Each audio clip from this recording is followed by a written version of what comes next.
Kumusta? Mabuti! For today's video, For today's video ay for the shopping time ang person ng araw na yan at bibili si Nili ng kanyang tsinelas na pambahay. At dahil bad trip nga si Nili sa pusa ay pati yung logo ng pusa na nasa kanyang tsinelas na pambahay ay napagtripan. Nag-iiyak at ayaw niya daw isuot dahil merong nakalagay na pusa. May nakita pa nga kami mga turista na mga mukhang mag-hiking at sa isip-isip ko nga ay parang mali ata ang kanilang nadaanan. Araw nga yun ng Huwebes kaya merong ganap na public market na merong iba't ibang klase ng mga paninda. Merong mga tinda ng mga bulaklak, prutas, pagkain, mga gamit sa bahay at meron ding mga halaman. At nakapwesto sila dyan tuwing araw ng Huwebes at Biyernes kaya kapag lumalabas kami ni Nili ay mas lalong nalilibang siya dahil mas marami siyang nakikita. Meron nga din mga tinda ng mga luto na pagkain pero dito tayo sa prutas na mas healthy at mas mukhang yummy ang person for today's video. Charot-charot lang!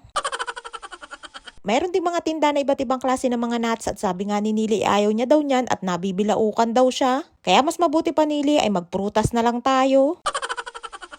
Ilang beses ko na nga ding naigala si Nili dyan pero hindi kami masyadong nagtatagal gawa ni Lola. At ngayon nga nawala na si Lola ay hindi na namin kailangan na magmadaling umuwi at kahit tumambay pa kami ng matagal dyan sa labas ay okay lang. At ayun nga't inalok pa ako ng pabango ni ate girl na napakaganda ang kaso'y wala naman akong kahilig-hilig sa pabango. Mahiluhin kasi ako sa amoy ng pabango pero na lang dun sa mga hindi matatapang na amoy tulad ng mga amoy na parang amoy matamis at amoy bulaklak. Ang dami mo dahilan Juanita, ayaw mo pang sasabihin na naiwas ka lamang sa pagkakagastusan.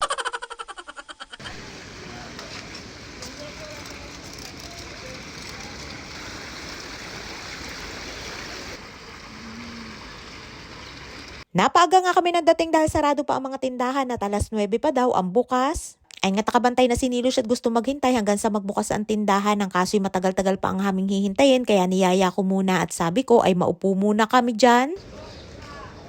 Salamat po, Kedet. At lorot sa atboy. Niyayaya ko nga na umupo abay ayaw at natatakot daw siya at pati nga pag upo ay kinatatakutan. At lorot sa uga. Lama. Lorot sa klom. At ayan nga tinanong ko kung gusto niya ng cake ay ayaw niya daw ng kahit ano at buti na nga lamang at napaupo ko. First time nga lamang namin na tumambay dyan at tamang relax nga lamang habang naghihintay na magbukas yung tindahan ng tsinelas. Maaga nga kami lumalabas para hindi kami abutan ng sobrang init na sikat ng araw pa uwi ng bahay. Ay nga dumating na yung magbubukas ng tindahan at pagkakita nga ni Nili ay gusto na agad tumayo at pumunta. Excited yarn?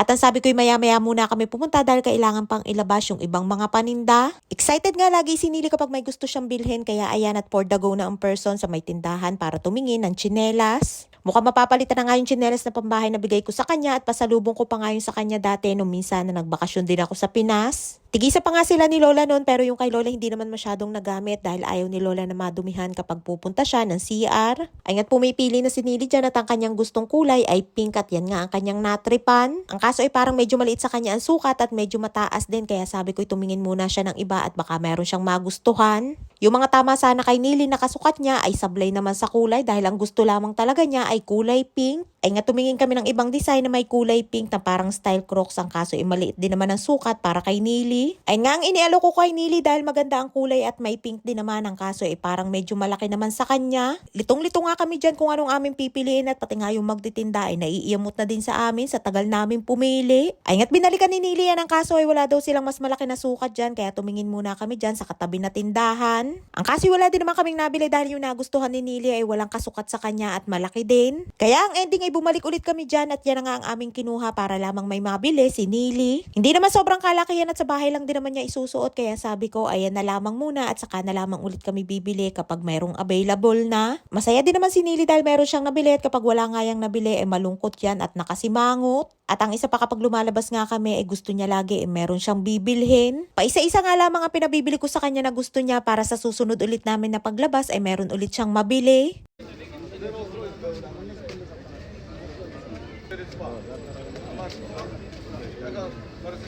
Ay nga nakakatuwa si Lola na kahit matanda na ay nagtitinda pa din siya. Pauwi na nga kami ni Nili niyan at mahigit isang oras nga din kaming nasa labas at napakalaking tulong nga din para kay Nili ang paglalakad-lakad. Tishtiod.